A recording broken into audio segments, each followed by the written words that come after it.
Olá pessoal, tudo bem? Meu nome é Samuel Dalelá, sou médico e esse é o nosso canal aqui no YouTube para discutirmos temas relacionados a bem-estar, saúde e qualidade de vida. Bom, como eu já comentei aqui, eu vou tendo ideias para fazer os vídeos baseado no quê? Em comentários que vocês fazem abaixo dos vídeos que eu posto e também em situações que acontecem dentro do meu consultório. E o vídeo de hoje eu escolhi falar sobre um tema recorrente dentro do meu consultório que diz respeito a tratamento de depressão barra ansiedade. Por que eu falo assim, depressão barra ansiedade? Porque tanto depressão quanto ansiedade estão associados a déficit de serotonina. Quando cai a serotonina, ocorre então um aumento da probabilidade do paciente desenvolver sintomas depressivos ou sintomas de ansiedade. Para quem quer entender isso bem melhor, tá aqui, ó, linkzinho da playlist sobre intestino. Aqui eu falo sobre o envolvimento do intestino na síntese de serotonina, ou seja, 90% da serotonina que o meu cérebro usa para me fazer uma pessoa feliz, 90% é de síntese intestinal. O que acontece? Hoje, um dos medicamentos mais prescritos no mundo é a categoria ansiolítico antidepressivo, justamente para tratar a depressão e a ansiedade. E muitos pacientes chegam até mim usando esses medicamentos. E eu defendo um tratamento muito mais natural da depressão ou da ansiedade e muito menos medicamentoso.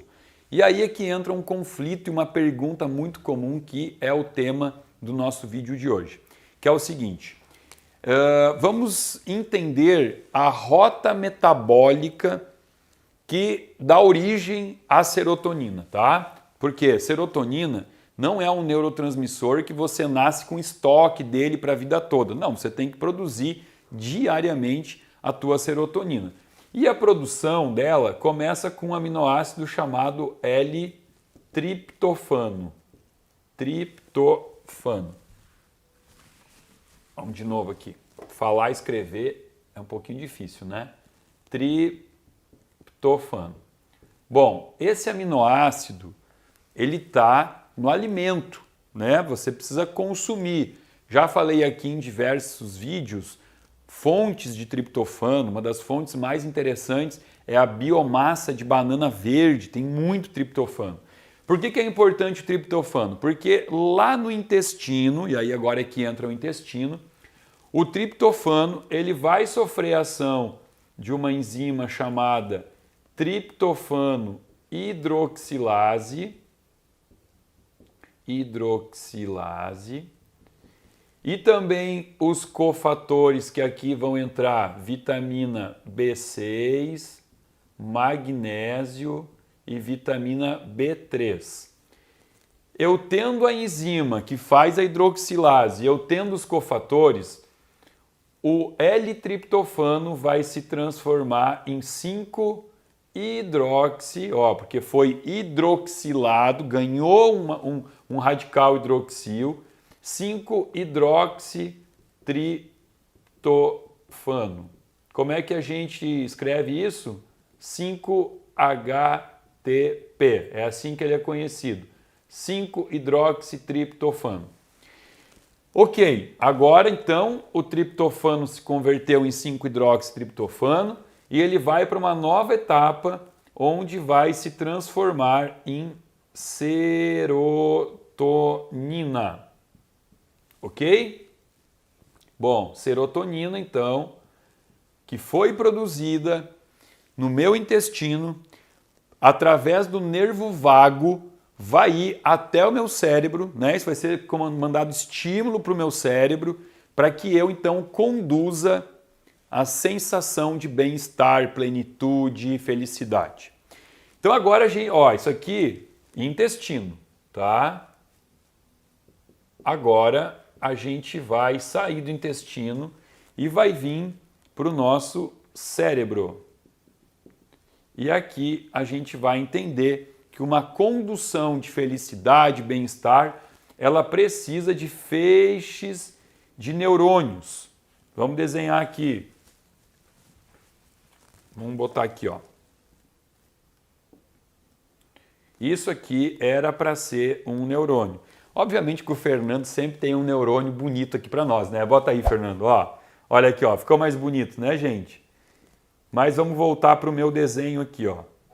Olha aqui. Então, aqui eu tenho um neurônio querendo comunicar com outro neurônio e ele vai estar mandando um sinal, né?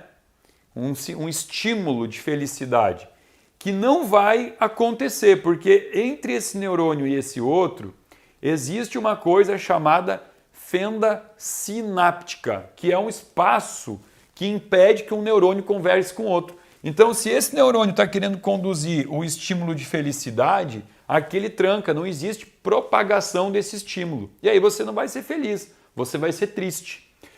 Porém, existem substâncias que, quando estão presentes aqui na fenda sináptica, elas conseguem servir como pontes para que este comando, este estímulo, ele continue até o final. Como é o nome dessas substâncias que servem como pontes? São os neurotransmissores. Ok? Alguns neurotransmissores vão trabalhar no sistema nervoso central, que é aqui no nosso cérebro. Dopamina, acetilcolina, tudo neurotransmissor. Mas estamos falando aqui sobre serotonina, que é o neurotransmissor que tem que estar presente aqui em vesículas, né, aqui. E quando presente, agora eu estou vindo com estímulo e o estímulo, pum, agora ele passou. Foi embora e vai lá avisar que eu tenho que ser feliz. Bom, quem é que coloca a serotonina aqui? É sempre o neurônio pré-sináptico. Ou seja, se a sinapse está indo para lá... sinapse o que é, né? Não falei. Sinapse é o nome dessa comunicação. Eu não falei para vocês que o nome dessa fenda é fenda sináptica. Então, quando eu tenho a comunicação, quando eu consigo permitir que a comunicação continue, porque agora eu tenho o neurotransmissor, eu acabei de ter a sinapse. Sinapse é o nome dessa comunicação. Então, o neurônio pré-sináptico, né, que é esse aqui que vem antes, ele é quem vai jogar a serotonina que foi produzida lá no meu intestino.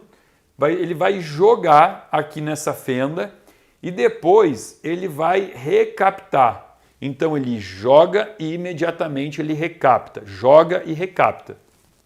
Ok. Agora que vocês entenderam como funciona esse mecanismo cerebral, nós vamos entender como funcionam a maioria das drogas, né, dos remédios vendidos para tratamento de depressão, que são chamados, maior classe, são os ISRS,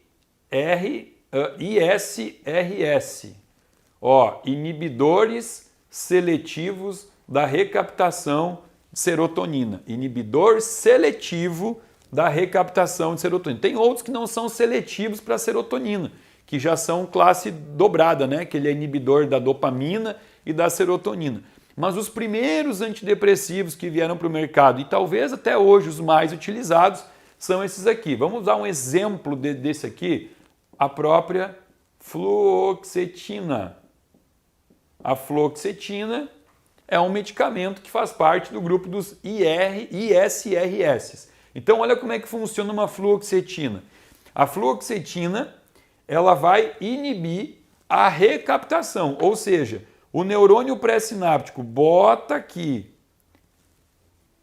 o neurotransmissor, a serotonina, e o medicamento inibe a recaptação. Então, ele permite que fique mais tempo aqui na fenda sináptica o neurotransmissor, fazendo com que eu propague por maior tempo essa sensação de felicidade.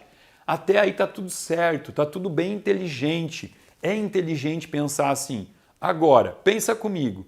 Se eu disse para vocês que 90% da síntese de serotonina é intestinal, será que vale mais a pena eu investir em aumentar essa produção de serotonina intestinal ou eu usar um medicamento que vai pegar a merreca de serotonina que o cérebro tem e vai ficar tentando potencializar ela, né? Porque é isso que o medicamento faz, ele potencializa a serotonina que o paciente tem. Tá, mas e se ele tem pouco? Ele vai ficar insistindo no pouco, né? Então, aqui entra o tema desse nosso vídeo de hoje, que eu falei que eu pensei nele depois de algumas situações que aconteceram no meu consultório, que é o seguinte: quando o paciente chega tomando remédio antidepressivo, uma fluoxetina, por exemplo, o que o médico que trabalha com medicina ortomolecular pensa? Ele já começa a ficar nervoso porque ele quer melhorar a síntese de serotonina do paciente. Então o médico começa a trabalhar com a melhora da flora intestinal, porque quem vai fazer com que você tenha hidroxilase no intestino é a tua população de bactérias intestinais, né? Pessoas que consomem farinhas, que consomem açúcares, lácteos, embutidos, todo esse monte de comida processada, industrializada, começa a ter um problema de flora intestinal e aí por isso cai a hidroxilase e por não ter hidroxilase não tem essa outra rota acontecendo, né? E aí o que acontece? Se eu não hidroxilo, se eu tenho outras bactérias no intestino que não sejam as bactérias que vão sintetizar a hidroxilase, eu vou usar o triptofano para vias alternativas, vias ruins. Uma das vias ruins aqui é que o triptofano pode ser metabolizado por uma enzima chamada IDO, que quer dizer indoleamina 2,3-dioxigenase. E a IDO vai fazer o triptofano se transformar em ácido quinurínico. E isso é neurotóxico, dá dor de cabeça. Então o triptofano que iria ser usado para produzir serotonina, por causa de um intestino que está em disbiose, esse triptofano vai para o outro lado, vai para um lado ruim, lado negro da vida, né? Então o médico que trabalha com essa visão mais preventiva, mais fisiológica, ele quer restaurar esse padrão de microbioma intestinal. E aí o que ele faz? Ele muda a alimentação, ele prescreve ácidos graxos, prescreve glutamina, prescreve probiótico e também vai prescrever o quê? Vai prescrever o 5-HTP, a vitamina B6, o magnésio e a vitamina B3, né? Começa a dar os precursores naturais para que aumente a síntese de serotonina e não só ficar tentando potencializar o pouco de serotonina. Só que aqui é que entra o porém. Pensa comigo, eu estou usando um medicamento que inibe a recaptação da serotonina. E se porventura, quando eu prescrever para esse paciente o 5-HTP e eu prescrever a B6, o magnésio, a B3, esse paciente aumentar muito a serotonina dele. Olha só, ele aumentou naturalmente a serotonina e ao mesmo tempo ele está usando um potencializador de serotonina. Então ele aumenta muito e potencializa muito. Esse paciente vai ter uma crise serotoninérgica, ele vai ter muita serotonina. E esse excesso de serotonina pode trazer uma excitação, né? O paciente vai ter insônia, vai ficar com dor de cabeça, vai ficar extremamente agitado, né? Como se tivesse cheirado cocaína, assim, com o olho estralado, não vai conseguir dormir. É uma sensação ruim. Então esse motivo faz com que os pacientes tenham medo de utilizar ou o triptofano ou o 5-hidroxitriptofano quando já estão em tratamento com remédios psiquiátricos, né? Como, por exemplo, uma fluoxetina, duoloxetina. E os próprios médicos também, psiquiatras, que eventualmente talvez não tenham o foco no estudo bioquímico, assim, não entendem muito bem assim, o que tá, como é que funciona esse ciclo bioquímico, muitos psiquiatras eles falam, olha, não pode tomar 5-HTP, porque vai fazer mal. E aí eu quero convidar vocês para pensarem um pouquinho sobre isso, né? Será que o paciente que toma fluoxetina, então, ele não pode tomar um 5-HTP e outros precursores? Ou será que ele tem que ir fazendo essa tentativa aos poucos para ir trocando uma coisa química por uma coisa totalmente natural, né? Por quê? Olha só, legal, dá o triptofano eu nem acho inteligente, né? Porque se você já entendeu que o triptofano precisa de um intestino perfeito para virar 5-hidroxitriptofano e pensando que quase 100% da população come porcarias, a gente sabe que dar o triptofano talvez eu estou dando precursor para virar ácido quinurênico. Então, aqui, ok, eu não usaria triptofano. Mas usar o 5-hidroxitriptofano, como é que eu faço isso no meu consultório? Eu faço assim, ó. Eu pego a dose total, e eu não vou falar de dose aqui, porque vocês sabem que eu não gosto de induzir vocês à autossuplementação. Então, eu pego a dose total aqui de triptofano, de 5-hidroxitriptofano, né? Vamos botar assim, ó, vamos dar números assim, né? Essa dose, ela é 10, vamos chamar de 10, tá? Então, eu não dou 10 de 5-HTP para o paciente que está em uso de fluoxetina. Eu mando esse paciente fracionar, dividir em 4. Então eu vou ter o quê? 2,5. Lembrando que esses números são fictícios aqui, tá? Então eu vou pegar e vou dizer para o paciente assim, começa a tomar 2,5 ou menos, ou eu fraciono em 5 partes, né? Posso dividir em 5 partes de 2. E eu digo assim, toma 2. Começa tomando 2. Por quê? Porque com 2 é muito difícil que essa interação seja ruim, que o paciente tenha excesso de serotonina por tomar 1/5 da dose total do 5-HTP.